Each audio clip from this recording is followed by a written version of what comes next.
ఇప్పుడే మంచిర్యాలకు సంబంధించినటువంటి ఎస్ఐ గారు వచ్చి నాకు ఈ కాంగ్రెస్ ప్రభుత్వం పెట్టినటువంటి అక్రమ కేసుకు సంబంధించి నోటీస్ ఇవ్వడం జరిగింది.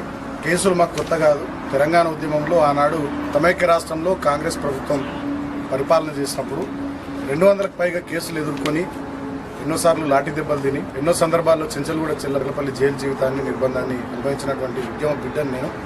ఇవాళ మళ్ళీ తెలంగాణలో కాంగ్రెస్ ప్రభుత్వం పరిపాలన కొనసాగుతున్నటువంటి తరుణంలో వాళ్ళు అక్రమంగా ఇష్టం వచ్చినట్టుగా కేసులు పెడతా ఉన్నారు. ముఖ్యంగా నేను మన ముఖ్యమంత్రిని వర్ష పదజాలంతో దూషించినని చెప్పి నా మీద ఈ కేసు పెట్టినామని చెప్పి ఇందాక ఎస్ఐ గారు చెప్పారు నోటీస్ ఇచ్చే క్రమంలో.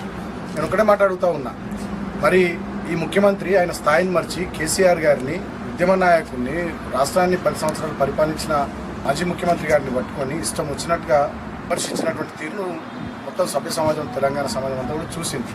అదేవిధంగా మా మాజీ మంత్రుల్ని మా నాయకుల్ని ఇవాళ కాంగ్రెస్ ప్రభుత్వంలో ఉన్న మంత్రులు కానీ నాయకులు కానీ ఎట్లా విమర్శిస్తూ ఉన్నారో ఎట్లా పరుష పదజాలంతో మాట్లాడుతూ ఉన్నారో ఇలా రాష్ట్రం అంతా చూస్తూ ఉంది.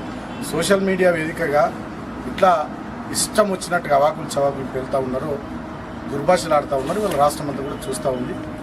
ఈ కాంగ్రెస్ ప్రభుత్వం చేస్తున్నటువంటి ఎదురుదాడి చేస్తున్నటువంటి దుర్మార్గపు తిట్ల దండకాన్ని వాళ్ళ రాష్ట్ర ప్రజానికం కూడా గమనిస్తూ ఉన్నారు. రాబోయే రోజుల్లో ఖచ్చితంగా తగిన రీతిలో బుద్ధి చెప్పడానికి తెలంగాణ ప్రజలు సమాయత్తం అవుతూ ఉన్నారు. సో ఈ కేసులకు వీటికి మేము భయపడే వాళ్ళం కాదు. ఖచ్చితంగా వీటిని డెఫినెట్గా చట్టపరంగా న్యాయపరంగా ఏ రకంగా ఎదుర్కోవాలో ఆ రకంగా ఎదుర్కొంటాం. ముఖ్యంగా రాష్ట్ర వ్యాప్తంగా కూడా మా టీఆర్ఎస్ పార్టీ శ్రేణుల మీద కార్యకర్తల మీద చేస్తున్నటువంటి దాడులు కానీ వివిధ పోలీస్ స్టేషన్లలో పెడుతున్నటువంటి కేసులు కూడా ఇవాళ విపరీతంగా జరుగుతూ ఉన్నాయి, వెలుగులోకి వస్తూ ఉన్నాయి. ఒక చెన్నూరు అసెంబ్లీ నియోజకవర్గంలోనే నిన్నటి వరకు 28 మంది మా సోషల్ మీడియా పిల్లల మీద విద్యార్థి యువజన నాయకుల మీద అక్రమంగా కేసులు పెట్టడం జరిగింది. ఇవాళ నేను కూడా ప్రజలను ఆలోచించమని కోరుతా ఉన్నా. కేవలం బీఆర్ఎస్ పార్టీ నాయకులు కార్యకర్తలు మా సోషల్ మీడియా పిల్లల మీద కేసులు అయితే ఉన్నాయి. మరి ఇష్టం వచ్చినట్టుగా తిడుతున్నటువంటి ముఖ్యమంత్రి మీద మంత్రుల మీద కాంగ్రెస్ పార్టీ నాయకులు కార్యకర్తల మీద రాష్ట్ర వ్యాప్తంగా మేము ఎన్ని పిటిషన్లు ఇచ్చినా ఒక్క కేసు కూడా అయితే అంటే మరి ఎంత నిర్బంధం ఇవాళ ఈ రాష్ట్రంలో అమలవుతూ ఉందో ఆలోచించమని కోరుతా ఉన్నా.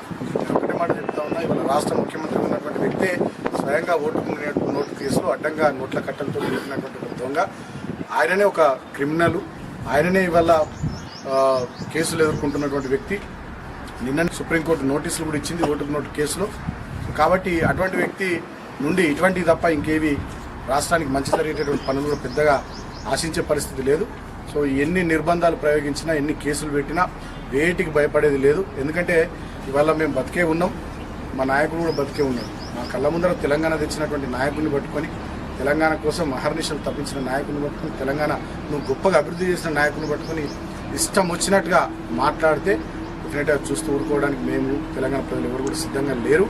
అదే కాకుండా వల్ల నా మీద ఇష్టం వచ్చినట్టుగా మా నాయకుల మీద ఇష్టం వచ్చినట్టుగా మాట్లాడినటువంటి వాళ్ళ మీద కూడా రాష్ట్ర వ్యాప్తంగా వివిధ పోలీస్ స్టేషన్లలో మేము పిటిషన్లు ఇచ్చినాం, చెన్నూరు నియోజకవర్గంలో ఇచ్చినాం. ఎక్కడ కూడా ఒక కేసు నమోదు చేయకపోవడం ప్రభుత్వ మొండి వైఖరి, ప్రభుత్వ కక్ష సాధింపు వైఖరికి ఇది నిదర్శనంగా నేను భావిస్తూ తెలంగాణ ప్రజలారా గమనించండి, ఆలోచించండి.